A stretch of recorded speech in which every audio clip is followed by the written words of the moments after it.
Next heading பாருங்க. Next heading வந்து பார்த்தீங்கன்னா அசன்டாப் ஷேப். அசன்டாப் ஷேப்னா சார் ஏற்றம்.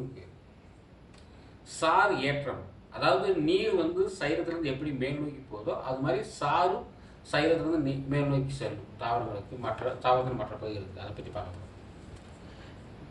பாருங்க. இன் த லாஸ்ட் சாப்டர் நீ படிச்ச chapter we studied about water absorption from roots to xylem in a lateral direction, and here we will learn about the mechanism of distribution of water inside the plant. என்ன சொல்ல வராங்கன்னு பார்த்தீங்கன்னா, நீ last சாப்டரில் வந்து நீர் எவ்வாறு கடத்தப்படுது, எப்படி வாட்டரை அதாவது வாட்டரை வந்து ரூட் எப்படி அப்சர்வ் பண்ணி அது சைலத்துக்கு எப்படி லேட்டரல் டைரக்ஷனில் கடத்துது, அப்படி கடத்தப்பட்ட நீரானது எப்படி மேல் நோக்கி போகுது, தாவரத்தின் மற்ற பகுதிக்கு மேல் நோக்கி போகுது, அதை பற்றி படிச்சிங்க அப்படி சொல்கிறாங்க.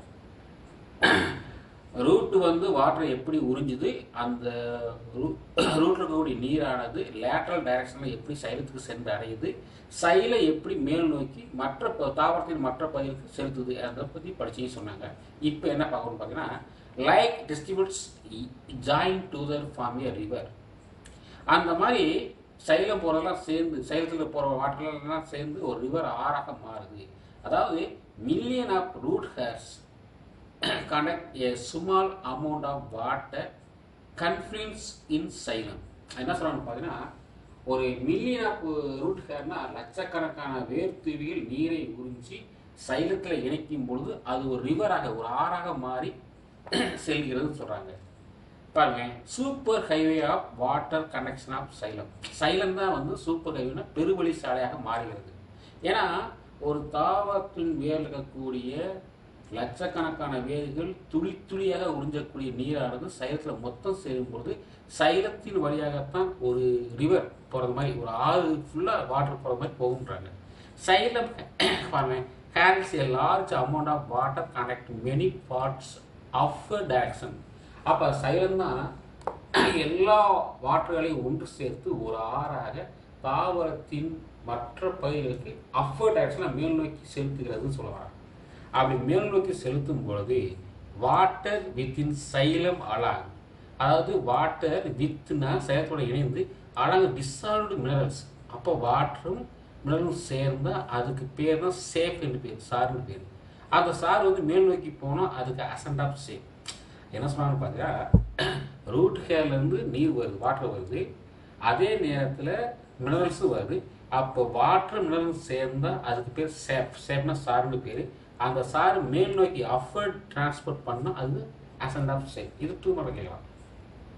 அசன்ட் ஆஃப் சேஃப்னா என்னென்னா, சைலத்தில் இருக்கக்கூடிய வாட்டரும் மினரலும் ஒன்று சேர்ந்தால் அது சாறு, அந்த சாறு மேல் நோக்கி போனால் அதுக்கு அசன்ட் ஆஃப் சேஃப் பேர் அப்படின்னு சொல்லி 2 மார்க்.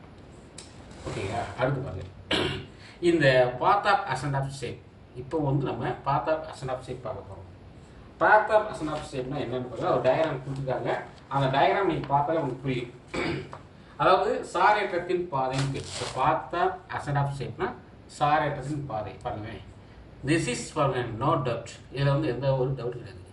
வாட்டர் டிராவல்ஸ் அப்லாங் த வாஸ்குலர் டிஷ்யூ. வாட்டர் எப்படி மேல் நோக்கி போகுது, தாவரத்தில் வாஸ்குலர் டிஷ்யூ மூலமாக மேலே போகுதுன்றாங்க. But vascular tissue has 2 components, namely xylem and phloem. Water டிஷ்யூனாலே, வாஸ்குலர் டிஷ்யூனாலே அது 2 டிஷ்யூ இருக்கும். ஒன்று சைலம், இன்னொன்று ஃப்ளோயம். பாருங்க, of these 2 which responsible for the ascent of shape. Responsible for the ascent of shape னா எவ்வாறு சாரேற்றம்னா என்ன பாருங்க, அந்த சோதனை பற்றி பாருங்க. which the responsible for the ascent of shape. பாருங்க, the following experiment will prove the xylem is only element through the water moves up. அதாவது இந்த வாட்டரை வந்து மேல் நோக்கி அனுப்புவது சைலம் தான் அப்படி சொல்ல போகிறாங்க. பாருங்க, இங்கே ஒரு டயக்ராம் இருக்குது. அந்த டயக்ராமில் கீழே ஒரு பீக்கர் இருக்குது இல்லைங்களா? அந்த பீக்கரில் வந்து ஒரு யூசின் ஸ்டைன் சொல்லக்கூடிய டை இருக்குது. அந்த டை வந்து ரெட் கலரில் இருக்குது. அதே மாதிரி ரெட் பாருங்க ஸ்டிக், அது ரெட் கலர் மேலே போக சொல்கிறாங்க. இங்கே பால்சம் பிளான்ட் மேலே இருக்குது, பால்சம் பிளான்ட். ஓகேங்களா? இதை பாருங்கள், இந்த cut branch of balsam plant. ஒரு பிளான்ட், ஒரு பால்சம் பிளான்ட் எடுத்துக்கோ, அதை கட் பண்ணிடு. பிளேஸ் இன் பீக்கர் கண்டெய்னிங் இந்த ஈயோசின். EOCs கூட ஒரு ரெட் கலர் டை, அந்த டையில் வந்து முக்கி தாவரத்துடைய தண்டை கட் பண்ணி அந்த முழுக்க வச்சுருவாங்க. After sometime the red stick appear on stem indicating ascent of water. இந்த ரெட் ஸ்டிக் வந்து அப்படியே மேல் நோக்கி போயிருக்கும், அதனால அந்த ஸ்டெம்மில் வந்து பார்த்தீங்கன்னா ரெட் கலர் தெரியும்ன்றாங்க. Remove the plant from the water and cut transfer.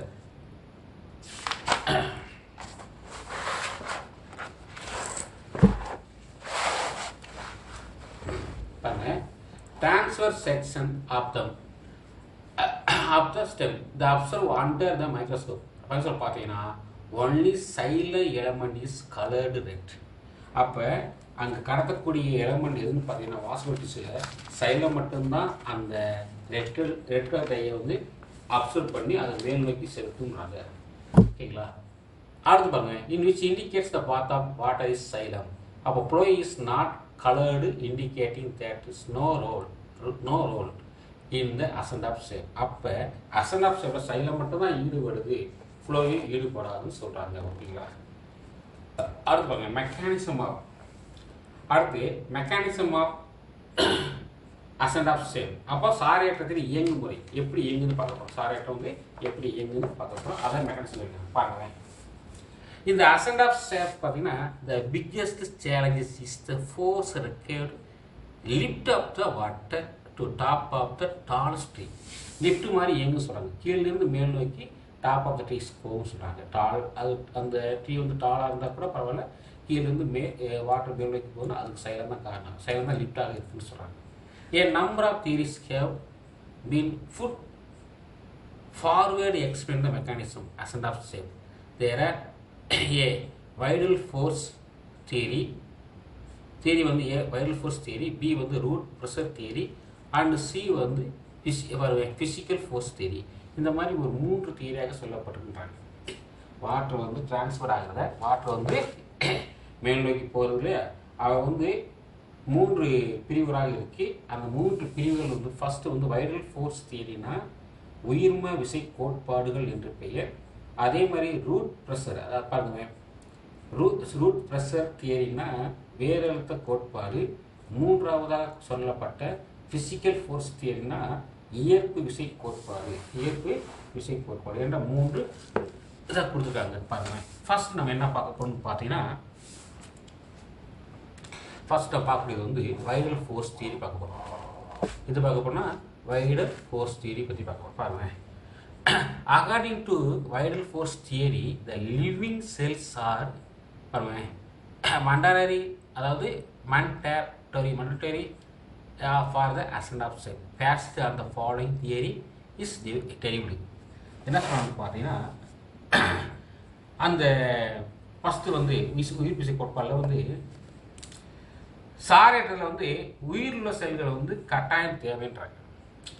Living cells இருந்தால் மட்டும்தான் இந்த தியரியை வந்து நம்ம பண்ண முடியும். இந்த வைரல் ஃபோர்ஸ் தியரி வந்து லிவிங் செல்ஸ் கண்டிப்பாக இருக்கணும் அப்படின்னு சொல்கிறாங்க. இதில் வந்து 2 கொள்கை இருக்கின்றாங்க. 2 தியரிஸ்னால் 2 கொள்கை இருக்கின்றாங்க. ஒன்று வந்து ரிலே பம்ப் தியரி ஆஃப் ஹோல்ட்ஸ்விட்ஸ்கின்னு சொல்லுவாங்க. அதாவது அவர் பேர் வந்து ஹார்ட்லெஸ்வின்னு சொல்லக்கூடிய ஹார்ட்லெஸ்வின்னு சொல்லக்கூடிய சயின்டிஸ்ட். அவர் பேர் வந்து ஹார்ட்லெஸ்வி. இயர் வந்து 1884. அவர் உருவாக்கின தியரி வந்து ரிலே பம்ப் தியரினா ரிலே பம்ப் கோட்பாடு. ஓகேங்களா? பாருங்க, இந்த periodic changes in osmotic pressure of living cells. Osmotic ப்ரெஷர்னா சைலத்தில் வந்து பார்த்தீங்கன்னா என்ன இருக்குன்னு பார்த்தீங்கன்னா, உள்ள செல்கள் வந்து அந்த சைலம் பேரங்கிற மெல்லரி ரேன் கதிர்வீச்சு போன்ற உயிரின செல்கள் வந்து தொடர்ச்சியான சவுடு பரவல் மூலமாக அழுத்த மாறுபாடு காரணமாகத்தான் நீர் வந்து செல்லுது, மூவ் ஆகுது சொல்கிறாங்க, உந்தி தள்ளப்படுது. அப்போ சைலம் பேரங்கிமா அண்ட் மெல்லரியே இந்த pump for the movement of water. அவன் சைலம் பேரங்கிமாவும் அந்த மெல்லரி கயிறுகளே 2 தொடர்ச்சியாக அழுத்த மாறுபாட்டின் காரணமாக நீரானது மேல் நோக்கி செல்கிறது சொல்றாங்க. அடுத்து பார்த்தீங்கன்னா இன்னொரு கோட்பாடு இருக்கு. அது வந்து பார்த்தீங்கன்னா பாருங்க, ஃபுல்சேஷன் அதாவது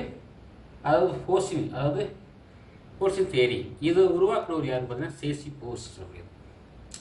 அதாவது ஃபுல்ஃபேஷன் தியரினா உயிர் துடிப்பு கோட்பாடு. இந்த கோட்பாடை 1923 உருவாக்கப்பட்டது. ஃபோர்ஸ் இன்வென்டட் இன்ஸ்ட்ருமெண்ட் கால்டு என்ன சொல்கிறாங்கன்னா க்ரஷ் கிராப்னு சொல்லக்கூடிய, அதாவது கால்வனாமீட்டர் சொல்லுவாங்க. க்ரஷ் கிராப் என்ன கூட சொல்லக்கூடிய ஒரு கால்வனாமீட்டர், ஒரு instrument which consists of electric probe connected to a galvanometer. When a probe is inserted into the inner cortex of the stem, இது இந்த கிரஷ் கிராப்பை கார்டெக்ஸில் ஒரு ஸ்டெம்லோடைய கார்டெக்ஸில் அது இன்செர்ட் பண்ணிடுறாங்க. இன்செர்ட் பண்ண பிறகு இந்த galvanometer show high electrical activity. அதில் பார்த்தீங்கன்னா ஹை எலக்ட்ரிக்கல் ஆக்டிவிட்டி இருக்கும். போஸ் நம்பர் என்ன சொன்னால் இந்த ஃபேசிலேட்டிங் மூமெண்ட்னா அதில் பார்த்தீங்கன்னா அதை தண்ணியில் புரணியில் நுழைக்கும் பொழுது அதிகப்படியான மின்னோட்டம் ஏற்படுவது. இது தண்ணீர் உந்து சக்தியை செயல்படும். உந்து சக்தியை செயல்படும் போது வாட்டரானது மேல் நோக்கி செல்கிறது. இந்த response for the ascent of sap the connected he connected the cells associated with the xylem exhibit. என்ன சொல்றாங்க பார்த்தீங்கன்னா, அந்த உந்து சக்தியின் மூலமாக நீரானது மேல் நோக்கி செல்கிறது. இது சைலத்துக்கு செல்வதை சாரானது சைலத்துக்கு செல்வதை விளக்கினார் அப்படின்றாங்க. அவர் தெளிவாக விளக்கியிருக்கார் சொல்றாங்க. ஓகேங்களா? அடுத்து என்ன சொல்றாங்க பார்த்தீங்கன்னா, objection of vital force theory. Objection of vital force தியரியில் ஸ்ட்ராஸ்பர்கர் 1889 அண்டு ஓவர்டன் சொல்லக்கூடிய சயின்டிஸ்ட் அவர் 1911. The experimentally proved that the living cells are not mandatory for the ascent of shape. இவங்க என்ன சொல்றாங்க பார்த்தீங்கன்னா, ஸ்ட்ராஸ்பர்கரும் ஓவர்டனும் என்ன சொன்னா, சாரேற்றத்திற்கு உயிரில் செல் அவசியம் தேவையில்லை அப்படின்றாங்க. சாரேற்றத்துக்கு சொன்னவங்க உயிரில் செல் வேணும்னாங்க, இவங்க செல்கள் தேவையில்லை அப்படின்றாங்க. ஏன் சொன்னா, செலக்டட் ஓல்டு ஓக் ட்ரீ. இவங்க எதை செலக்ட் பண்ணாங்கன்னா, முதிர்ந்த ஓக்கு மரம் சொல்லக்கூடிய மரம் இருக்குது, ஒரு டைப் இருக்குது. அதில் அந்த ஓக்கு மரத்தை பிரீக் அமிலத்தில் மூழ்க வைக்கிறாங்க. பிரீக் அமிலத்தில் மூழ்க வச்சு அந்த ஓக்கு மரத்தின் கட்டையை, அதாவது பிரீக் சொல்லக்கூடிய அதை மூழ்க செய்கிறாங்க. அது மூழ்க செஞ்ச கட்டையை என்ன சொன்னாங்க, killed the all living cells trunk. அதை ஹீட் பண்ணுறாங்க. ஹீட் பண்ணும்பொழுது அதுக்குரிய எல்லா லிவிங் செல்லும் டெத் ஆகிடுது. எல்லா லிவிங் செல்லும் மடி செஞ்சுறாங்க. பின்பு அதுக்கடுத்து இந்த ட்ரங்க் டிப்டு வாட்டரில் மூழ்க வைக்கிறாங்க. இந்த கட்டையை அசெண்ட் ஆஃப் ஷேப் லுக் வெளியுது. அது என்ன செய்யணும், நீரை வைக்கும்பொழுது அது சாரற்ற தடையீட்டு செய்ய நடைபெறும். அங்கே நீர் மேல் நோக்கி செல்லுன்றாங்க. இது என்ன சொல்கிறாங்கன்னு பார்த்தீங்கன்னா, சாரற்றத்துக்கு உயிரில் செல் தேவையில்லை. அதுக்கு ஒரு எக்ஸ்பெரிமெண்ட்டுக்காக ஒரு ஓக் மரக்கட்டையை இருக்கிறாங்க. அது இருக்கக்கூடிய அதை ஹீட் அதை பிரிக்க மூழ்க வச்சு அதை ஹீட் பண்ணும்பொழுது அது லிவிங்ஸ் எல்லாம் டெத் ஆகிடுது. அதுக்கப்புறம் நீரில் மூழ்க வைக்கும்பொழுது அந்த கட்டை தண்ணி உறிஞ்சுது. அப்போ உறிஞ்சும் பொழுது அங்கே அசன் ஆஃப் ஷேப் நடக்குது. அப்போ உயிர் இருந்தாலும் இல்லாட்டாலும் செல்கள் நீரை உறிஞ்சுன்னு சொன்னாங்க. பரவாயில்ல. Pump action living cells should be between two xylem elements and are not lateral sides. என்ன சொன்னா, அதாவது உயிர் செல்லில் அழுத்த விசையானது இது செயலக்குறுக்கு இடையில் நீள்வாக நடைபெறும். ஆனால் இக்கோட்பாட்டில் நடப்பதாக கூறப்படுகிறது. இது எப்பயுமே லிவிங் செல்ஸ் சுற்றி பெட்வீன் சைலம் எலிமெண்ட்ஸ் நடக்கும்னு சொல்கிறாங்க. இடையில ரெண்டு சைலம் எலிமெண்ட்ஸ்க்கு இடையில தான் நடக்கும்னு மற்றவங்க சொல்லியிருக்காங்க. ஆனால் இவங்க லேட்ரல் சைலம் நடக்காது, அதாவது நாட் லேட்ரல் நடக்காது சொல்கிறாங்க. ஓகேவா? பார்க்க நடப்பதாக கூறப்படுகின்றது. அடுத்த ஹெட்டிங் பாருங்க. அடுத்த heading root pressure theory. Root pressure தியரினா வேரழுத்த கோட்பாடு சொல்லுவாங்க. வேரழுத்த கோட்பாடு என்ன சொல்றாங்க பார்த்தீங்கன்னா, பாருங்க, in a plant which is water well is cut a few inches. அவங்க என்ன சொல்றாங்கன்னா, ஒரு நன்கு ஊற்றி வைக்கப்பட்ட ஒரு தாவரத்தினை தரைமட்டத்தில் சில அங்குல உயரத்தை துண்டிக்கும் போது ஒரு பிளான்ட் இருக்குது. அந்த பிளான்ட்டை எடுத்து ஒரு இன்ச்சஸ் தரையிலேருந்து மேலே ஒரு 4 விரப்பு தள்ளி 4 இன்ச்சு தள்ளி கட் பண்ணிடுறாங்க. கிரவுண்டில் கட் பண்ணாங்க. இந்த sap exits out from the some force. என்ன சொல்கிறேன்னா, அப்படி கட் பண்ண துண்டிக்கப்பட்ட பகுதி சிறிய விஷயம் நீர் வருவதை காணலாம். ஒரு ஒரு சின்ன தாவரம் இருக்குது. அந்த தாவரத்தை தரைமட்டத்துலேருந்து கொஞ்சம் மேலே ஏற்றி வெட்டினோம்னா அது நீர் வடின்னு சொல்கிறாங்க. This is called sap exudation or bleeding அப்படின்னு சொல்கிறாங்க. எக்ஸாடேஷன்னா அதாவது நீர் வடிதல். அது பேர் வந்து ஃப்ளீடிங்னாலே நீர் வடின்னு சொல்கிறாங்க. ஓகேங்களா? அதுக்கடுத்து Steven Hales further of the plant physiological observed phenomenon and coined term root pressure. அப்போ ரூட் ப்ரெஷர்ன்ற வேர்டை வந்து ஃபர்ஸ்ட் காயின் பண்ணவர் யாருன்னா Steven Hales. One mark question, Steven Hales பாருங்க. ஸ்டோக்கிங், அதுக்கடுத்து பார்த்தீங்கன்னா சயின்ஸ் ஸ்டோக்கிங் இல்லை ஸ்டாக்கிங். இவன் வந்து 1956 என்ன சொன்னா define root pressure as a pressure developing in trachary elements of the xylem, the result metabolic activities of the root. metabolic activity அதாவது வேர்கள் நடக்கக்கூடிய வளர்சிதை மாற்றத்தின் காரணமாகத்தான் அது வந்து அழுத்தம் ஏற்படுது. அந்த அழுத்தத்துக்கு பேர் தான் ரூட் ப்ரெஷர். அப்போ ரூட்டில் வந்து மெட்டபாலிக் ஆக்டிவிட்டிஸ் நடக்குது, அது மூலமாக அழுத்தம் ஏற்படுது, அதன் மூலமாக தான் நீர் வெளியேறுன்னு சொல்கிறாங்க, நீராக உந்தி தள்ளப்படும் சொல்கிறாங்க. But following the options Kashmir rice இருந்த ரூட் ப்ரெஷர் தியரி, அதனால தான் ரைட் ஏற்படுது, அதாவது ரூட் ப்ரெஷர் தியரி உருவாகுன்னு சொல்கிறாங்க. அடுத்தவங்க root pressure is total absent in gymnosperm. Gymnosperm வந்து ரூட் ப்ரெஷர் காணப்படாதுன்றாங்க. இது ஒரு மாதிரி question. Which includes some of the tallest plants. அதுலேயும் பார்த்தீங்கன்னா முக்கியமானது டாலஸ்ட் பிளான்ட்னா வேறு இடத்துக்கு அறவே இல்லை. ஜிம்னோஸ்பெர்ம் தாவரங்களில் வந்து உயரமான தாவரங்களில் வேறு இடத்துலையும் காணப்படாதுன்னு சொல்கிறாங்க. பாருங்க, there is no relation between the ascent of sap and root pressure. Ascent of ஷேப்னு சொன்னால் என்ன சொல்கிறாங்க பார்த்தீங்கன்னா, அசெண்ட் ஆஃப் ஷேப் சொல்கிறாங்களா,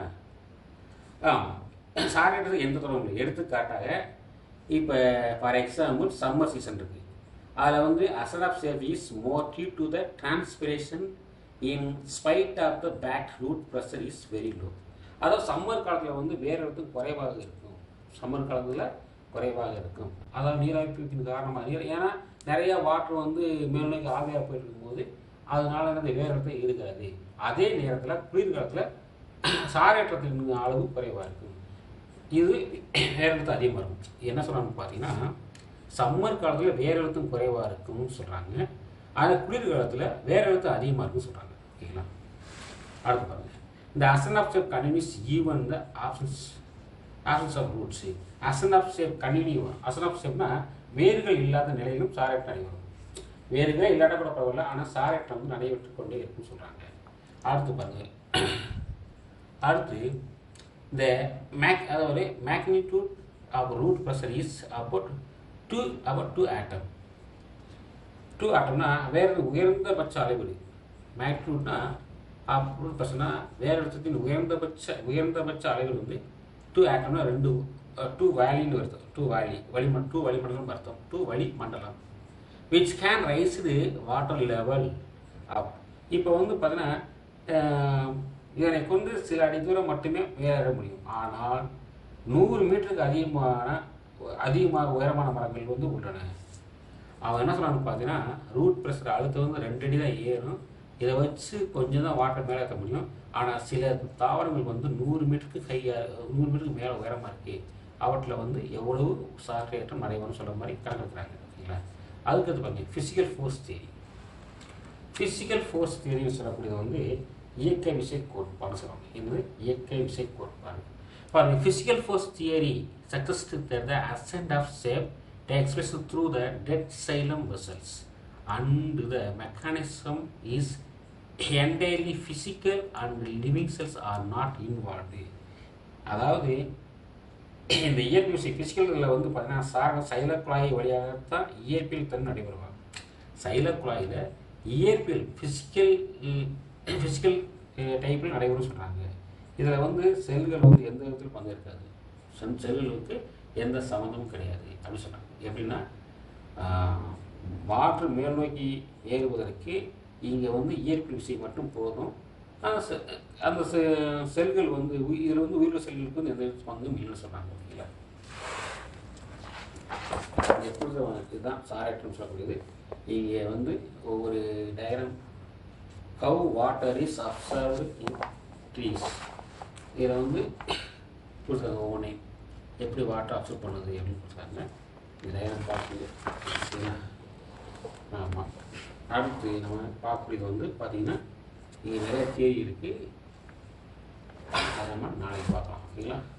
தேங்க்ஸ் ஃப்ரெண்ட்ஸ்.